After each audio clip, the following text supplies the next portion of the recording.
గనులను తెరవాలని, నూతన ఉద్యోగ ఉపాధి అవకాశాలు కల్పించాలని ఈరోజు ప్రయత్నం చేస్తున్నాం. మీ కారుణ్య నియామకాలకు సంబంధించి గతంలో ఎన్ని నిబంధనలు ఉండేనో, ఎంత అవినీతి ఉండేనో మీకు తెలుసు. కానీ మన ప్రభుత్వం వచ్చిన తర్వాత కారుణ్య నియామకాలను సరళీకృతం చేయడమే కాకుండా దాదాపుగా 400 పైచిలకు కారుణ్య నియామకాలు సింగరేణి సంస్థలో మనం చేపట్టడం జరిగింది. అదేవిధంగా ఆర్టీసీలో కూడా కారుణ్య నియామకాలు జరగకపోతే మా మంత్రి పొన్నం ప్రభాకర్ గారు ప్రభుత్వంతో మాట్లాడి కారుణ్య నియామకాలను ఆర్టీసీలో కూడా చేపట్టడం జరిగింది.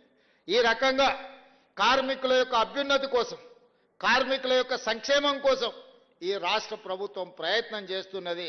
కార్మికుల సంక్షేమమే మా రాష్ట్ర ప్రభుత్వం యొక్క విధానం అనే విధంగా ఈరోజు ముందుకు తీసుకెళ్లడం జరుగుతుంది.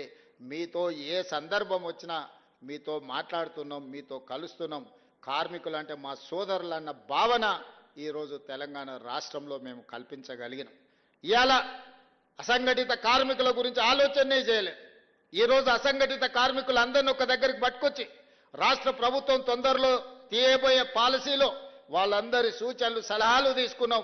ఈరోజు దేశానికే ఆదర్శంగా ఉండే విధంగా గిగ్ వర్కర్స్ విధానాన్ని ఈరోజు తెలంగాణ రాష్ట్ర ప్రభుత్వం తీసుకురాబోతుంది. అందరి అభిప్రాయాలు తీసుకొని ఈ మొన్న జరిగిన భారత్ సమ్మిట్లో ప్రపంచ దేశాల నుంచి వచ్చిన కార్మిక సంఘాల నాయకుల నుంచి కూడా మనం అభిప్రాయాలు తీసుకోవడం జరిగింది.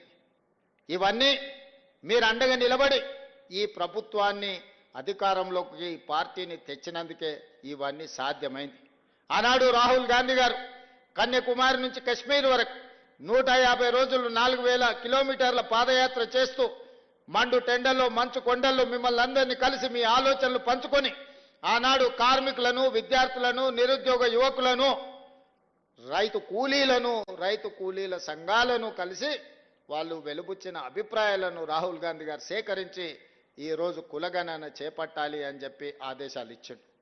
వారి సూచన మేరకు తెలంగాణ రాష్ట్ర ప్రభుత్వం చేపట్టిన కులగణన ఈరోజు దేశానికే ఆదర్శమైంది. తెలంగాణ రాష్ట్ర ప్రభుత్వం చేసిన చట్టం ఈరోజు కేంద్ర ప్రభుత్వం దేశంలో కూడా జనగణనలో కులగణన చేర్చి తొందరలోనే ఎవరు ఎంతమంది ఉన్నారో తేలుస్తామని చెప్పి ఈరోజు కేంద్ర ప్రభుత్వం ప్రకటించింది. అనంటే ఈరోజు మీరందరూ అండగా నిలబడి తీసుకొచ్చిన ప్రభుత్వం తీసుకుంటున్న చర్యల వల్లనే ఈరోజు పేదవాళ్లకు న్యాయం జరుగుతున్నది. అందుకే మిత్రులారా, ఈరోజు కార్మిక సంఘాల నాయకులకు నేను విజ్ఞప్తి చేస్తున్నా. 60 సంవత్సరాలు 16 మంది ముఖ్యమంత్రులు 72,000 కోట్ల రూపాయలు అప్పు చేస్తే ఒక వ్యక్తి, ఒక పార్టీ, ఒక కుటుంబం 10 సంవత్సరాలలో 7 లక్షల కోట్ల రూపాయలు అప్పు చేసింది. పోనీ 7 లక్షల కోట్ల రూపాయల అప్పుతోనే ఎక్కడైనా ఏదైనా అభివృద్ధి జరిగిందా మీరు ఆలోచన చేయండి. మీ కార్మికులకు ఏదైనా మేలు జరిగిందా? చనిపోయిన కార్మికుల పట్ల మానవత్వంతో ఎప్పుడైనా ఆలోచన చేసిండ్రా? ఆర్టీసీ కార్మికులు ఆనాడు ధర్నా చేసి ఆనాడు మీరు ఉద్యమం చేస్తే 50 మంది కార్మికులను పొట్టన పెట్టుకున్నారు, కానీ మీతోని మాట్లాడలేదు. మరి మేము వచ్చిన తర్వాత ఈరోజు ఆర్టీసీని గాడిలో పెట్టి ఈరోజు లాభాల వైపు నడిపించే ప్రయత్నం చేస్తున్నాం. ఆర్టీసీ కార్మికులకు నేను విజ్ఞప్తి చేస్తున్నా, మళ్ళీ సమ్మె అని చర్చలు చేస్తున్నారు. దయచేసి ఈ సంస్థ మీది. ఈ సంస్థను ఏ మాత్రం పట్టింపులకో రాజకీయ నేపథ్యంలో ఎవరైనా ప్రోత్సహిస్తే, మనం ఏదైనా ఒక నిర్ణయం తప్పుగా చేస్తే మొత్తం సంస్థనే దెబ్బతినే పరిస్థితి ఈరోజు ఉంది. అదే కాదు, ఇవాళ మీరు ఆలోచన చేయండి, 7 లక్షల పైచిలకు కోట్ల రూపాయల అప్పులు రాష్ట్ర ప్రభుత్వం మీద ఉన్నాయి.